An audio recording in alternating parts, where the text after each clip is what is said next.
வணக்கம் உறவுகளே, நான் உங்கள் ஜீவனா. என்னோட சேனலுக்கு யாராச்சும் புதுசாக வந்திருந்தீங்கன்னா ஒரு லைக் அண்ட் சப்ஸ்கிரைப் பண்ணிடுங்க. வாங்க நம்ம வீடியோக்குள்ளே போகலாம்.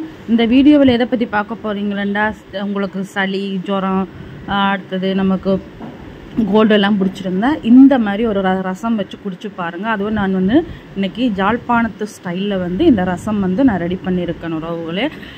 இந்த வீடியோவை பார்த்து எனக்கு சப்போர்ட் பண்ணுங்கள். இதே மாதிரி நீங்களும் பண்ணி சாப்பிடுங்க, உங்கள் பசங்களுக்கும் கொடுங்க. உண்மையாகவே ரொம்ப ஒரு உடம்புக்கு தேவையான ஒரு ரசம், அதுவும் பெண் குழந்தைகளுக்கும் முக்கியமாக இந்த ரசம் பண்ணி கொடுங்க, உடம்புக்கு அவ்வளவு நல்லது. இதுக்கு முதல்ல ஒரு நெல்லிக்காய் சைஸில் புளி எடுத்து வச்சுக்கோங்க. அடுத்தது 1.5 ஸ்பூன் கொத்தமல்லி எடுத்துக்கோங்க, தனியா அதாவது தனியா. மற்றது காஞ்ச மிளகா ஒரு 5 காஞ்ச மிளகா, 1 ஸ்பூன் மிளகு. அடுத்தது நமக்கு 1/2 ஸ்பூன் மஞ்சள் தூள், 1 ஸ்பூன் சீரகம், பூண்டு. இது எல்லாத்தையும் எடுத்து வச்சுருங்க. இந்த பாருங்கள், எடுத்து விட்டு நம்ம இப்போ இதை மிக்ஸி ஜாரில் போட்டு அரைச்சிக்கோங்க. தண்ணி எதுவும் ஊற்றக்கூடாது. இந்த மாதிரி குறப்பாக அரைச்சிக்கிறோங்க. அரைச்சதுக்கப்புறமா கடாய் வச்சு அடுப்பில் வச்சு கடாயை வச்சுடுங்க.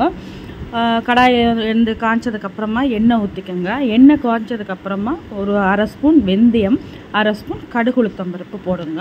அடுத்தது 2 காஞ்ச மிளகாய் கிள்ளி போடுங்க. இது நம்ம ரசம் தாளிக்கிறதுக்கு.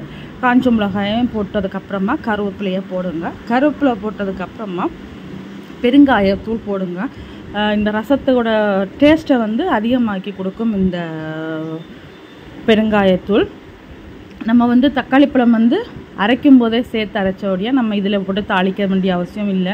இதில் நீங்கள் தாளிக்க மறந்துட்டீங்க அப்படின்னு சொல்லி சொன்னால் தக்காளி பழத்தை இந்த பெருங்காயத்தூள் போட்டதுக்கப்புறமா நீங்கள் போட்டு நல்லா வதக்கலாம். பாருங்கள், நல்லா வதங்கினதுக்கப்புறமா நம்ம அந்த நெல்லிக்காய் சைஸில் எடுத்து வச்சுருக்க புளியை நல்லா கரைச்சி அந்த தண்ணியை தான் இதில் ஊற்றி நம்ம கொதிக்க விட போகிறோம். நம்ம புளி நல்லா கொதித்து நுரை தட்டினதுக்கு அப்புறமா தான் நம்ம இந்த அரைச்ச மசாலாவை அதில் போடுவோம். ஏன்னா அந்த அரைச்ச மசாலா ரொம்ப நேரம் கொதிக்க வேண்டிய அவசியம் கிடையாது. ஆனால் புளித்தண்ணி நல்லா கொதிச்சாதான் அதோட பச்சை வாடையெல்லாம் போகும். அது மட்டும் இல்லாமல் அந்த டேஸ்ட் நமக்கு வேணும். இந்த டைம்லேயும் நீங்கள் இதுக்கு தேவையான அளவு உப்பையும் போட்டுடுங்க. அது மட்டும் இல்லாமல் இதுக்கு தேவையான உங்களுக்கு ரசத்துக்கு தேவையான அளவு தண்ணியும் ஊற்றிக்கோங்க. இப்போ நான் எடுத்த திங்ஸுகளுக்கு ஏற்ற மாதிரி இப்போ 1 லிட்டர் தண்ணி இதில் மிக்ஸ் பண்ணலாம். அது வரைக்கும் ரசம் நல்லா இது கிடைக்கும். இப்போ பாருங்கள், புளிக்கரைசல் நல்லா கொதிக்குது. இந்த மாதிரி நுரை கட்டி கொதிக்குது பாருங்கள். நல்லா கொதிக்கட்டும். ஒரு நல்ல கொதி வந்ததுக்கு அப்புறமா தான் நம்ம இந்த அரைச்சி வச்சுருக்க மசாலா ரசத்தை மசாலா போட போகிறோம். இப்போ பாருங்கள், நம்ம இதில் நம்ம இந்த அரைச்சி வச்சுருக்க மசாலா பாருங்கள் காமி, இதை இதில் போட்டு நல்லா மிக்ஸ் பண்ணி விடுங்க. நம்ம நல்லா மசாலாவை மிக்ஸ் பண்ணுங்க. அப்போ தான் அந்த மஞ்சள் தூள் இதெல்லாமே கரையும். அந்த கருவேப்பிலையை நீங்கள் போட்டு நல்லா அரைச்சது நம்ம உடம்புக்கு ரொம்பவுமே நல்லது.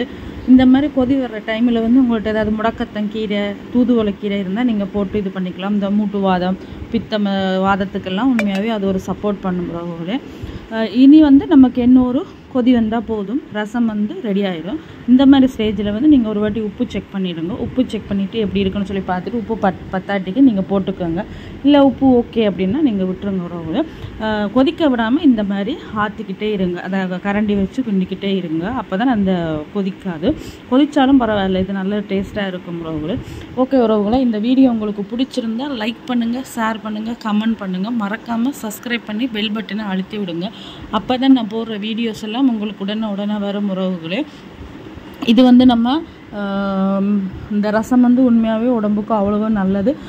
அதுவும் நம்ம நான்வெஜ் ஏதாச்சும் எடுத்திங்கன்னா கண்டிப்பாக இந்த மாதிரி பண்ணி பாருங்கள், உங்களுக்கே பிடிக்கும் உறவுகளே. ஓகே உறவுகளே, மீண்டும் இன்னொரு வீடியோவில் நான் உங்களை சந்திக்கிறேன். நன்றி, வணக்கம்.